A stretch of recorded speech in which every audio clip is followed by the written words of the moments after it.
Oke, baik, terima kasih ya. Selamat bertemu kembali di kelas Digital Kak Fajar ya. Hari ini kita mau bahas tentang persiapan ya, apa nih, PTS IPA kelas 8 SMP ya. Jadi nanti yang kita bahas ini ada sekitar 27 atau 30 nomor lah ya. Nanti sisanya bisa dicoba kerjakan lagi ya. Ini soal PTS 03 arsipnya sudah Kak Fajar berikan sebelumnya di Google Classroom ya. Oke, sekarang kita lihat soal pertama. Pembelahan sel yang digambarkan seperti ciri-ciri di atas adalah pembelahan sel secara, kita lihat, bentar.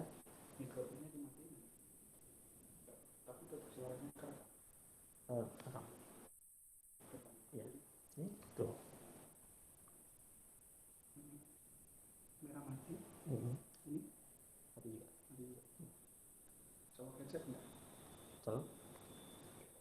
Oke, sorry, saya teman dulu ya.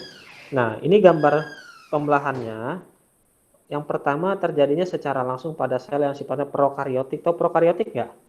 Nggak punya membran inti ya. Contohnya adalah pada bakteri. Pembelahannya bersifat biner atau membelah menjadi dua. Jadi dua ya ini. Kemudian terjadinya secara spontan tanpa melalui pembelahan. Berarti ini bukan tanpa pembelahan ya, tanpa melalui tahapan-tahapan harusnya ya. Berarti ini pembelahannya secara langsung. Nah, jadi ini kalau yang seperti ini ya, ini ciri-ciri pembelahan secara apa? Mitosis apa amitosis atau meiosis? Ada yang masih ingat? Pembelahan langsung berarti pada bakteri ini terjadi secara apa? Jawabannya? Jangan lupa, Medin. Masih ingat? Lupa. Kalau lupa, kalau pembelahan untuk pada bakteri ya secara langsung kita sebut namanya pembelahan amitosis ya.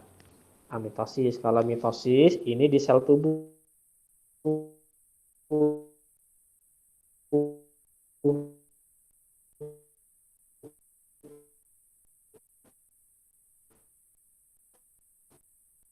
Ini di sel tubuh. Mitosis ini di sel. Soal kedua, tahapan pembelahan sel secara mitosis pada gambar di atas adalah tahap propase, metafase, anafase atau telofase. Kalau lupa, propase itu waktu kromatin jadi kromosom. Waktu pertama membentuk kromosom lah sederhananya gitu ya. Kromatin jadi kromosom. Kalau metafase, ini pas kromosomnya berderet di tengah-tengah. Kromosom berjajar di tengah-tengah. Ya, atau di bidang pembelahan. Ya, ekuator juga bisa bilang kayak gitu ya, di bidang ekuator boleh. Kalau anafase ini biasanya udah pakai kata kromatid ya, kromatid atau kromosomnya tadi bergerak memisah ya, memisah menuju kutub-kutub berlawanan ya, menuju kutub-kutub berlawanan.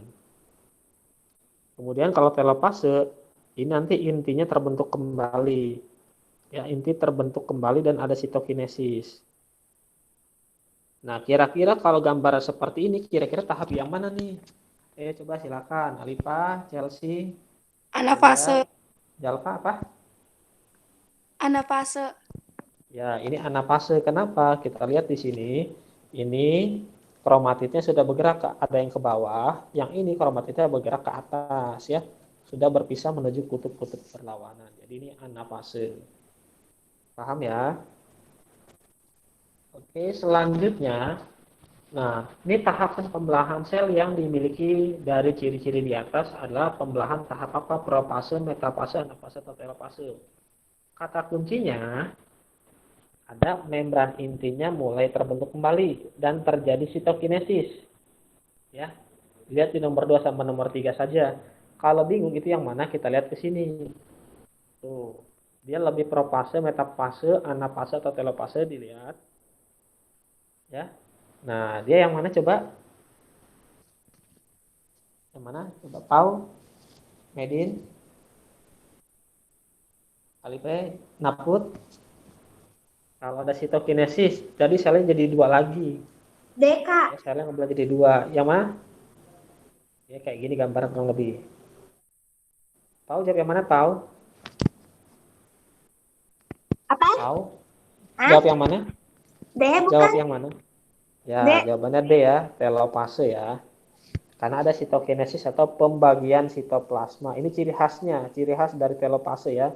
Pembagian atau pembelahan sitoplasma. Sitoplasmanya atau cairan selnya terbelah menjadi dua bagian. Berikutnya, soal ini sering banget keluar di mana-mana nih. Di soal hampir semua sekolah pasti keluar gambar seperti ini. Ya, kita urutin. Nomor 3 ini adalah opumnya. Nomor 3 adalah opum yang ada di ovarium. Ini jadi ini ovarium. Ya, ini ovarium. Kemudian di dalamnya ini ada nomor 3 yaitu si ovumnya. Jadi nomor 3 adalah opum yang ada di dalam ovarium. Kemudian opumnya keluar ditangkap sama nomor 1 kayak gini ya. Nah, ditangkap nomor 1 ini namanya infundibulum. Infundibulum atau pimbrae. Ya, untuk menangkap opum yang keluar. Kalau opumnya sudah keluar menuju nomor 2, ini namanya tuba palopi. Ya, ini namanya tuba palopi atau opiduk. Ya, tempat terjadinya fertilisasi. Kalau nanti di sini ada fertilisasi, di tuba palopi ada fertilisasi, ketemulah sperma sama ovum menjadi zigot, kemudian nempel ke nomor 4 yaitu rahim atau uterus. Ya, dinding dari rahim kita sebut namanya endometrium. Nanti di sini tumbuh berkembang selama 9 bulan 10 hari, baru keluar lewat nomor 5 yang kita sebut ini namanya vagina. Ya, batas antara uterus sama vagina ini kita sebut namanya serviks atau leher rahim. Nah, kalau sudah, sekarang coba kalau ditanya oviduk atau tuba palopi dan uterus secara berturut-turut nomor berapa saja? Yo, silakan dilihat, Pau. Kalipe, nomor berapa ini? Oviduk sama uterusnya?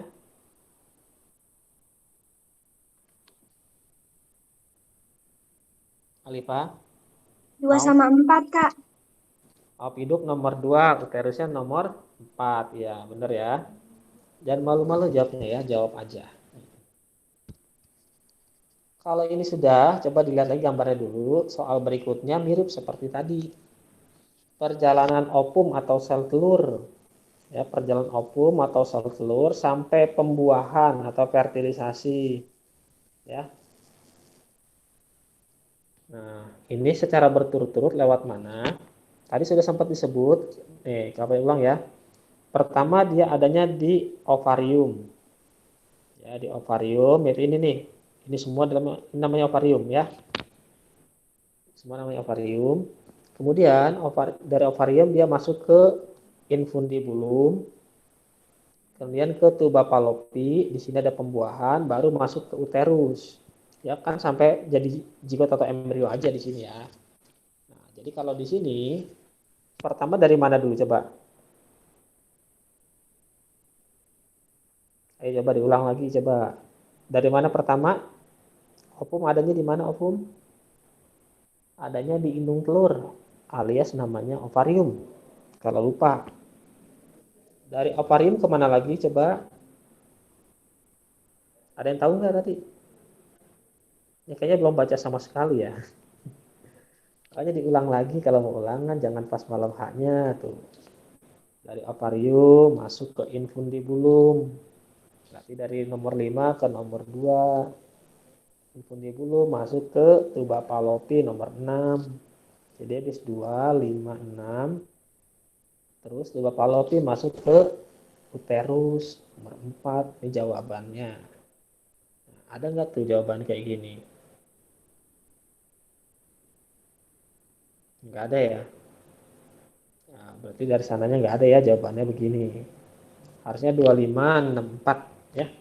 Kemungkinan besar ini kebalik nih dia. Kemungkinan besar. Emang bener ya? Sorry. Dari 5 dulu ya. Ovarium dulu. Infundibulum. Nah, urutannya benar ya. Betul. Berarti tadi kita salah ya. Salah nangkep. Oke. Nanti baca lagi ya. Biar makin ingat. Soal berikutnya dulu deh. Itu gambar sperma tuh. Bagian yang paling banyak menyimpan informasi genetika. Jadi yang banyak informasi genetikanya ini adalah inti sperma ya. Ini adalah nukleus atau inti sel sperma ya. Inti sel sperma.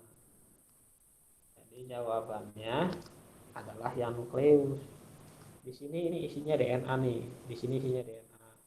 Di leher isinya mitokondria buat energi. Ya. Di lisosom nanti isinya adalah enzim. Enzim buat nembus dinding ovum. Ekor ini kita sebut flagel ya buat bergerak. Gitu. Jadi biar nggak salah-salah lagi bagiannya. Oke, kalau sudah coba lihat lagi. Berikut ini urutan peristiwa oogenesis. Kak Fajar yakin pasti lupa nih. Pertama, satu sel masih diploid namanya oogonium. Oogonium tumbuh menjadi ya tetap 2N yang namanya oosit primer. Ya, oosit primer. Terus ini kan mitosis nih. Nanti pas oosit primernya pas akhir balik tumbuh menjadi sel yang haploid cuma N doang ya. Ini namanya oosit sekunder. Tapi oosit sekundernya tidak sendiri. Jadi waktu oosit primer ngebelah ini, dia ngasilin sel yang lebih kecil yang kita sebut namanya badan polar atau badan kutub. Nah, nanti oosit sekundernya ngebelah lagi. Satu gede, satu kecil. Yang gede ini kita sebut namanya ootid. Ini badan kutub ngebelah lagi. Nah, ini tiga-tiganya adalah badan kutub juga. Ya, badan kutub juga. Ootidnya ini ntar tumbuh menjadi yang namanya ovum. Ya, ini hafal semua ya. Nah, kira-kira dari sini nih jawabannya udah kapan urutin tuh. Kira-kira jawabannya yang mana coba? Coba dibaca yuk, silakan. Naput, Chelsea, yang mana Ya, jawabannya coba? Yang A ya. Oogonium jadi oosit primer, oosit sekunder, badan kutub sama ootidnya. Itu badan kutub kedua dan ovum ya. Oke, sip, jawabannya A. Nanti diapalin lagi ya gambar ini. Kadang-kadang bentuknya nggak tulisan kayak gini, tapi gambar suruh lengkapin. Berikutnya, pernyataan berikut yang menyatakan pengertian menstruasi secara tepat adalah menstruasi ya, rontoknya atau meluruhnya dinding rahim. Berarti yang mana nih? Yang mana? Kalau yang B pengeluaran zigot, yang A pengeluaran darah kotor, yang B pengeluaran zigot, yang C pengeluaran ovum yang tidak dibuahin, ya. Yang D pengeluaran plasenta atau ari-ari. Lebih tepat yang mana coba? yang Yang C, C, Kak. Kak. Yang A apa yang C? Yang C. Ya, yang C ya. Keluarnya ovum yang nggak dibuahin beserta lapisan dinding rahim atau endometriumnya. Makanya waktu endometrium meluruh, rontok, di situ kan banyak pembuluh darah. Makanya banyak darahnya juga keluar kalian. Ya, jadi jawabannya C. Nomor berikutnya kita sensor, pip, gitu ya. Ini ada harusnya ada sensor KPI-nya nih ya. Nah, yang berlabel X ini kita sebut namanya testis. Ya, testis itu fungsinya udah jelas. Dari kata testis ngasihin hormon namanya testosteron.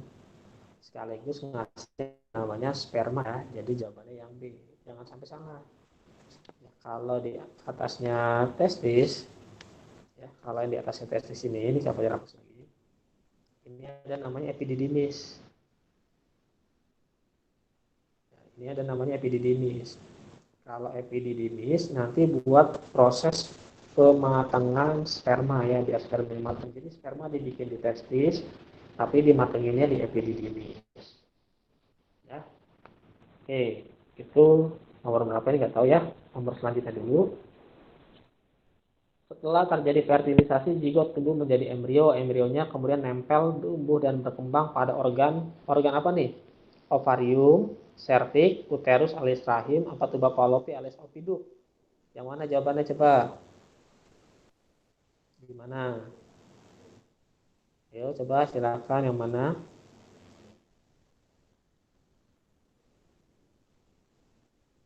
Jalpa. Yang mana Jalpa? Masih ingat? Embrionya nempel tumbuh berkembang. Di mana tumbuh berkembang embrio? Yang selama 9 bulan 10 hari itu. Lupa. Ya Yang C jawabannya bukan, Kak. rahim jelas ya. Di rahim. Ya nggak mungkin di serviks ya, harus di rahimnya. Kalau di serviks nanti nggak muat gitu. Oke, soal berikutnya di menstruasi tanggal 10 sampai 16 Oktober. Maka mens berikutnya, Kak juga ini kurang terlalu paham ya bener atau enggaknya. Yang jelas gini, setahu Kak Fajar, kalau orang normal itu kan kurang lebih 28 hari ya. 28 hari ini. Dari hari terakhir mensnya. Jadi ini 16 Oktober, nanti ditambah 28 hari. Kira-kira tanggal berapa tuh? Oktober tambah hampir sebulan, berarti kurangin ya sekitar tanggal 12-13 ya. November kan pastinya ya. Nah, ini sekitar mungkin tanggal 13 November mungkin ya. Dan berlangsung 5 hari. Jadi jawabannya tepatnya yang ini ya. Gitu. Ngerti nggak cara ngitungnya? Ngerti, Halo? Kak. Ya, pokoknya patokannya Oktober tambah hampir sebulan berarti November kan.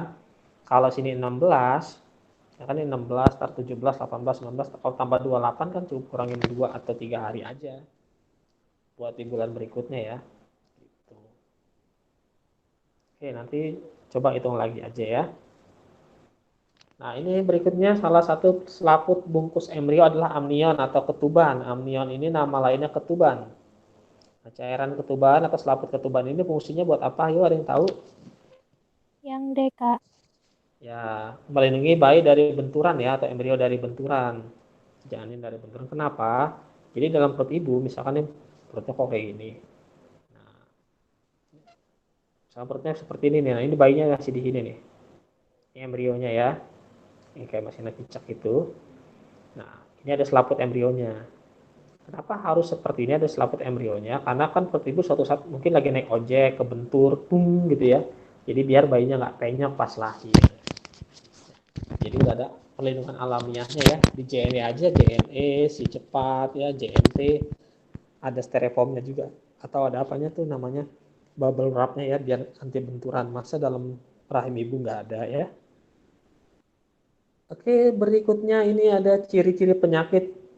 Ada gonore, simple herpes simplex ya, sifilis dan HIV. Ini penyakitnya siapa? Kalau gonore penyebabnya namanya bakteri Neisseria. Neisseria gonorrhea. Gonorrhea. Herpes simplex ini virus herpes ya. Virus herpes. Kalau sifilis ini penyebabnya adalah treponema. Ya, treponema pallidum. Kalau HIV atau F ya jelas ini virus HIV ya. Nah, di sini ini penyakit yang mana nih? Yang C. Coba yang C, kenapa treponema pallidum menyebabkan sifilis? Nama lainnya adalah raja singa ya. Apa itu penyakit raja singa? Nanti ada semacam kayak borok atau luka atau koreng lah ya di sekitar kemaluannya. Itu bernanah ya. Beda sama neisseria atau gonore. Kalau gonore kencingnya berupa nanah ya, atau bercampur dengan nanah. Makanya kalau gonore disebut kencing nanah, tapi kalau sifilis disebutnya raja singa. Oke, lanjut lagi ya. Masih banyak banget ini soalnya. Organisme yang punya kemampuan melakukan reproduksi secara vegetatif atau aseksual dan generatif atau seksual sekaligus. Ya, yang sekaligus setahu Kak Fajar biasanya kalau yang seperti ini adalah makhluk-makhluk yang eh, nggak bertulang belakang biasanya ya. Yang sudah pasti adalah Hydra sama Paramecium. Ya, jadi kita jawab yang A saja. Hydra nanti bisa bertunas. Ya, Hydra bisa bertunas vegetatif dan juga bisa melakukan perkawinan. Namanya semacam konjugasi. Sama kayak paramecium, paramecium juga sama. Tapi kalau paramecium dia biasanya membelah diri sama konjugasi. Konjugasi juga sama membelah diri. Ya, jawabannya yang A aja ya. Berikutnya jenis hewan, jangan hewan bilangnya ya, di bawah ini yang berkembang biak dengan tumbuhan pisang. Sebelum bukan hewan ya. Tumbuhan pisang ini dengan cara bertunas. Nah, berarti yang bisa bertunas lagi di antara ganggang merah, ganggang hijau, protozoa sama hidra, mana yang bisa bertunas lagi? Ayo, yang bertunas siapa lagi? Bentuknya kalau di perairan kayak begini. Jadi kayak ada tangan-tangan begininya. Nanti di sininya tumbuh tunas. Nah, ini tunasnya nih. Siapa yang bentuknya kayak begini? Coba yang mana? Ayo, Naput. Suaranya nggak ada. Chelsea, ingat nggak ini yang Hidra bertunas bukan siapa? Kak? Ya, ini namanya Hydra ya, atau Hydra. Yang D jawabannya. Oke, kalau sudah coba kita lihat lagi. Berikut ini adalah kelompok tumbuh-tumbuhan yang berkembang biak dengan akar tinggal atau rizoma. Akar tinggal atau rizoma adalah akar yang merambat di bawah tanah. Biasanya ada di suku jahe-jahean. Ya, jadi yang mana jawabannya? Yang A. Ya, pasti yang A ya. Jadi kayak rumput termasuk rumput ya. Makanya rumput susah dibasmi ya. Dibakar kan numbuh lagi. Kenapa? Akarnya masih hidup di bawah tanah. Berikutnya proses penyerbukan pada gambar di bawah ini. Nah, ini penyerbukan apa nih? Beda bunga ya. Berarti antara tetangga atau silang nih, antara dua ini. Kira-kira nih, bunga yang A ini sama bunga yang B ini satu pohon atau beda pohon? Kira-kira dulu coba. Kira-kira satu pohon atau beda pohon? Lihat bentuknya. Satu pohon. Kalau dia satu pohon, namanya penyerbukan tetangga. Penyerbukan tetangga itu masih beda beda bunga tapi masih satu pohon. Tapi kalau penyerbukan silang, ini sudah beda pohon. Ini beda pohon. Beda pohon tapi masih segolongan. Ini masih satu pohon. Tapi beda tempat bunganya doang. Kemungkinan ya kalau gambar yang ini, kalau Kak Fajar mikirnya dia sudah beda pohon karena beda cabang ya. Kemungkinan beda pohon. Jadi Kak Fajar lebih cenderung ke arah penyerbukan silang. Tergantung gurunya ya. Nanti karena nggak ada keterangan, harusnya dikasih keterangan pohon A, pohon B gitu, atau pohon satu, pohon dua, atau masih sama-sama pohon satu gitu ya. Tapi di sini nggak ada, jadi kita anggap aja beda pohon, makanya kita sebut penyerbukan silang. Nanti coba ditonton lagi video-video sebelumnya ya. Takutnya kan soal ini juga belum tentu keluar 100% sama ya. Berikutnya ini ada tentang metagenesis pada siapa ini? Antar lumut atau paku nih. Nggak dijelasin ya lumut atau pakunya ya. Yang jelas, kayaknya si paku ya kalau lihat dari jawaban. Spora tumbuh di tempat lembab menjadi X. X ini namanya protalium kalau di teman paku. Protalium nama lainnya adalah gametofit. Kenapa disebut gametofit? Karena ngasilin dua alat reproduksi, yaitu yang ada yang jantan, kita sebut namanya antheridium, karena nanti antheridium ngasilin Y. Y ini kita sebut nanti namanya sperma. Ya semacam sperma lah ya. Kalau yang archegonium ngasilin Z. Z ini kita sebut namanya ovum. Sperma dan ovum bersatu membentuk zigot. Zigotnya tumbuh jadi sporofit kembali. Ya, jadi jawabannya yang mana ini? Sudah ada namanya semua, silahkan dipilih yang mana. Ayo, jangan tidur dulu. Del, Pau, Alipe yang mana? X, Y, Z-nya yang benar adalah apa itu? C. C. Protalium, sperma sama sel telur ya. Ovum ini nama lainnya kalau lupa nama lainnya adalah sel telur ya. Itu jawabannya yang C. Berikutnya lagi, ini namanya perkembangbiakan secara apa nih? Ini pada planaria atau cacing pipi. Ngebelah atau motong kayak begini namanya apa nih? Membelah diri. Membelah diri, fragmentasi apa konjugasi? Membelah diri. Ini namanya fragmentasi. Kalau membelah diri tuh kayak begini, ini kayak di amuba. Misalkan satu nih, terus nanti dia memanjang, satu memanjang ke sono, satu memanjang ke sini gitu. Untuk dua inti lama-lama pisah. Jadi dua sel kayak gini. Ya, ini membelah diri kalau di amuba kayak gini. Cuman kalau gambar ini planaria atau cacing pipi pasti fragmentasi. Ya, jangan sampai lupa lagi. Berikutnya ini metamorfosis pada nyamuk gambar A, B, dan C. A ini adalah telurnya. Ini telurnya nih yang A. Ini A adalah telurnya. Nah, terus jadi B. B ini namanya larva atau jentik nyamuk. Jentik nyamuknya makin tua jadi kayak semacam kepompong. Ini namanya pupa atau kepompong. Kemudian jadi yang D, dewasa atau imago. Ya, imago itu dewasa, pupa itu kepompong. Nah, jadi jawabannya yang mana nih? A, B, dan Yang C A. berturut-turut. Yang A ya, telur, larva, dan pupa. Nanti diingat-ingat lagi. Oke, berikutnya. Hubungan teknik perkembangbiakan dan manfaat bagi manusia yang benar ditunjukkan oleh nomor berapa? Yang pertama mencangkok tujuannya mempunyai kualitas sama dengan induk. Oke, benar ya. Karena kan vegetatif, hasilnya pasti sama persis dengan induk. Yang kedua, stek batang mendapatkan tumbuhan baru yang lebih banyak dibandingkan biji. Bisa, ya masih bisa.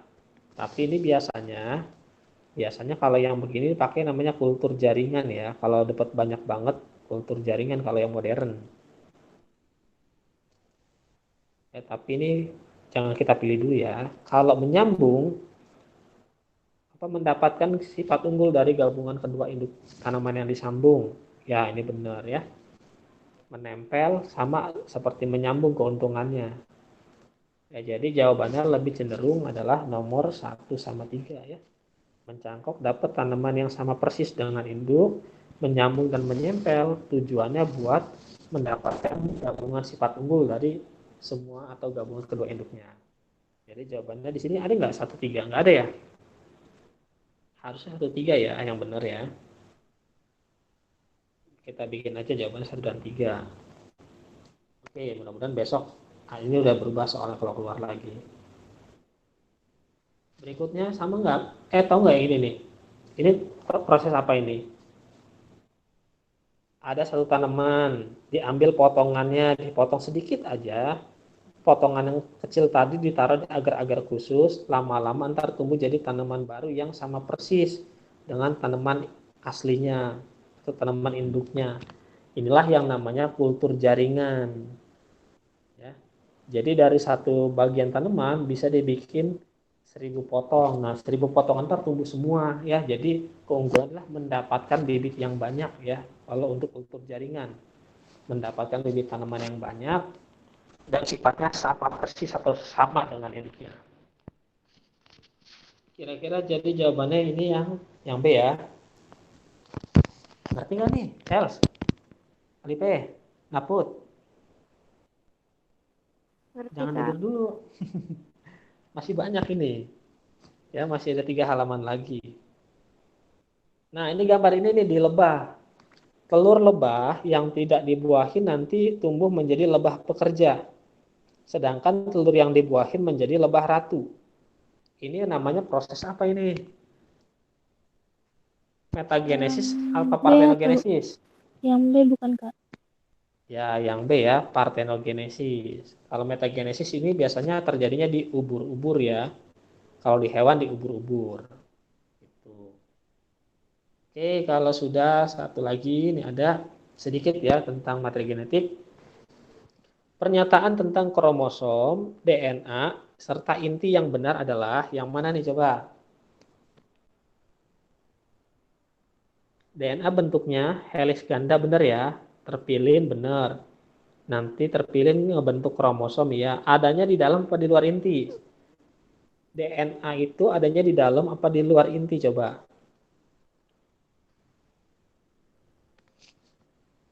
Ayo, di mana? Jalpa dalam apa luar Jalpa? Lupa? Dalam. Di dalam ya. Ini kromosom dulu. Ini kromosom nih. Ini inti sel. Dalamnya ada kromosom. Kalau kromosomnya lama-lama diurai terus-menerus, lama-lama itu di dalam kromosom ada kelihatan seperti ini. Nah, inilah yang namanya DNA. Ya, inilah namanya DNA gitu. Paham ya? Jadi jawabannya yang A ya. DNA adalah bentuk untai terpilih yang membentuk kromosom dan adanya di dalam inti. Satu lagi, dua lagi nih terakhir ya. Genotip A gede, A kecil, B gede, B kecil, C gede, C gede menghasilkan gametnya apa? Karena huruf A-nya bercabang, A-nya gede kecil langsung bercabang bikin kayak kemarin A gede sama A kecil. B-nya gede kecil berarti bercabang lagi ada B gede sama B kecil ya. Ada B gede, B kecil. Kemudian C-nya sama-sama besar berarti nggak usah bercabang langsung aja seperti ini. Sehingga gametnya yang ini adalah A gede, B gede, C gede. Yang ini A gede, B kecil, C gede ya. Dilurusin lagi kayak waktu sebelumnya. Ini A kecil, B gede, C gede. Yang ini A kecil, B kecil, C gede ya. Nah, ini semua, ini adanya di A, B, C atau D. Coba dilihat.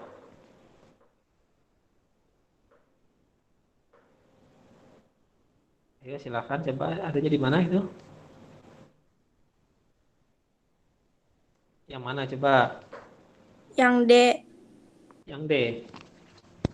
Ya, jawabannya yang D ya. Berikutnya manusia punya 46 buah kromosom, berarti 23 pasang ya. 46 buah itu kan sama aja sama 23 pasang. Nanti 23 pasang kromosom ini, 22 pasangnya adalah autosom. 22 pasang adalah autosom. Makanya kita tulis namanya 22AA. Dan satu pasangnya adalah gonosom. Gonosom untuk pria simbolnya XY. Ya, kalau untuk wanita simbolnya XX. Berarti di sini dari A sampai D yang benar yang mana? Ya, kalau C sama D udah pasti salah. Kenapa? Karena 23AA udah salah ya. Harusnya 22AA. Nah, jadi jawabannya antara A sama B. A sama B mana yang benar? B. Yang B. Ya, yang B ya. Jawabannya kayak gitu. Ini jangan sampai dilupa lagi nih. Ya, hari ini segini dulu. Kita cukupkan untuk materinya. Kalau ada pertanyaan boleh silakan ditanya dulu ya.